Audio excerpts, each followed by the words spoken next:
Morning sir.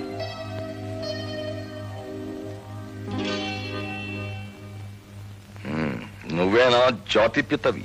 కాదు sir, కనీసం ఒట్టి పితను కూడా కాను. పెళ్ళవలేదు గనక. కొంతమంది మాత్రం ముద్దుగా నిరుద్యోగ పిత అని పిలుస్తూ ఉంటారు. నువ్వు ప్రాక్టికల్ జోకులే కాకుండా మామూలు జోకులు కూడా బాగా వెయ్యగలవన్నమాట. గుడ్.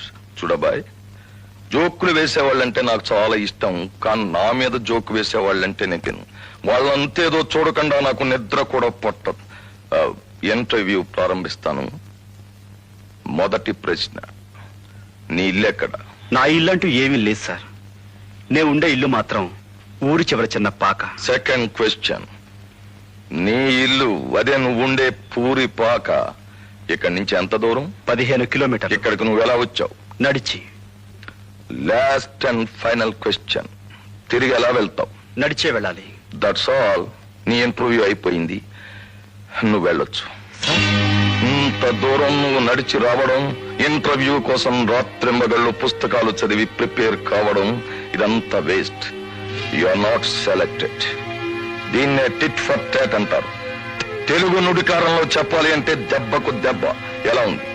లేకపోతే ఈ రామ్మోహన్ రావుకు ఉద్యోగం కోసం అప్లికేషన్ పెడుతూ స్టాంపులు అంటించకుండా నన్ను వేళాకోళం చేస్తావా? ఎంత ధైర్యం నీకు? Get out! సార్, నేను కూడా మిమ్మల్ని ఓ 3 ప్రశ్నలు అడగచ్చా? ఏమిటవి? మీ నెలసరి ఆదాయం ఎంత? నెలకు 2-3 లక్షలు. ఓహో. మీరు తీరిక వేళల్లో ఏం చేస్తుంటారు? ఈ రామ్మోహన్ రావు లాంటి బిజినెస్ మ్యాగ్నెట్ కి తీరిక, అది నా డిక్షనరీలోనే లేదు. చివరి ప్రశ్న సార్, రాత్రులు మీరు ఎన్నింటికి నిద్రపోతారు?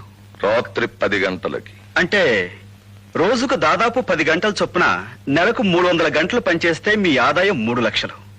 15 రోజులకు 1,50,000, వారానికి 75,000, రోజుకి 10,000, అంటే గంటకి 1,000 రూపాయలు.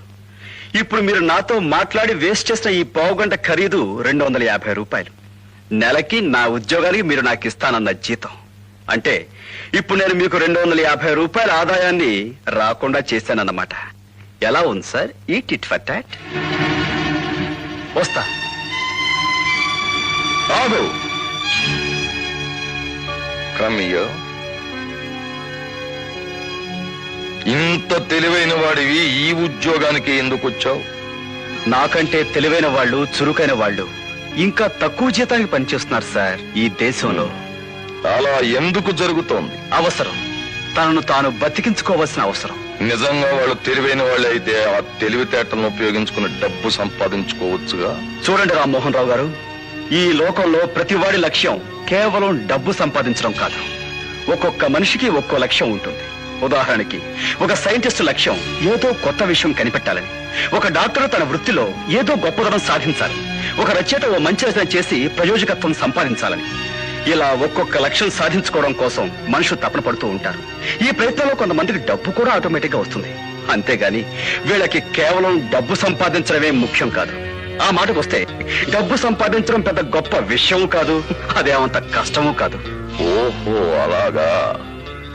నువ్వు సరిగ్గా గమనించావో లేదో, నా చెవుల్లో పువ్వులేం లేవు నువ్వు చెప్పిందల్లా ఒప్పుకోవడానికి. డబ్బు సంపాదించడం అనేది పెద్ద కళ, అన్ని కళల్లోకి గొప్పది. అది తెలియని ప్రతివాడు తన చేతగాని తనాన్ని సమర్థించుకోవడానికి ఇలాంటి వాదన ఏదో చేస్తుంటాడు. ఐఎమ్ సారీ రామ్మోహన్ రావు గారు, మీది పొరపాటు. No, I'm absolutely correct. తనకి అందుబాటులో లేని దాని గురించి తక్కువగా మాట్లాడి ఆత్మవంచన చేసుకోవడం మనిషి అలవాటు, లేకపోతే బ్రతకలేడు. అందమైన భార్య దొరకని వాడు ఆ అందంలో ఏముందిలే, మనస్సు మంచిదైతే చాలు అంటాడు.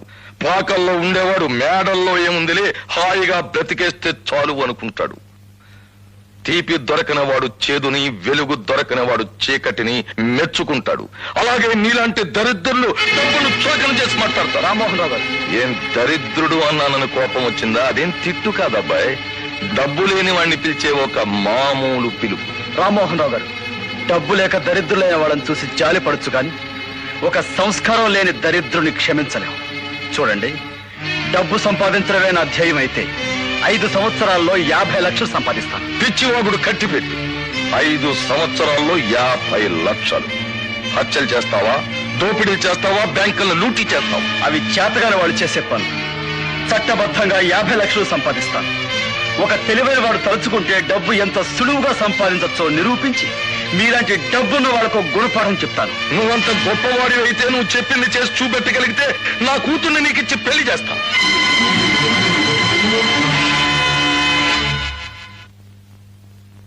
Yes, it's my challenge.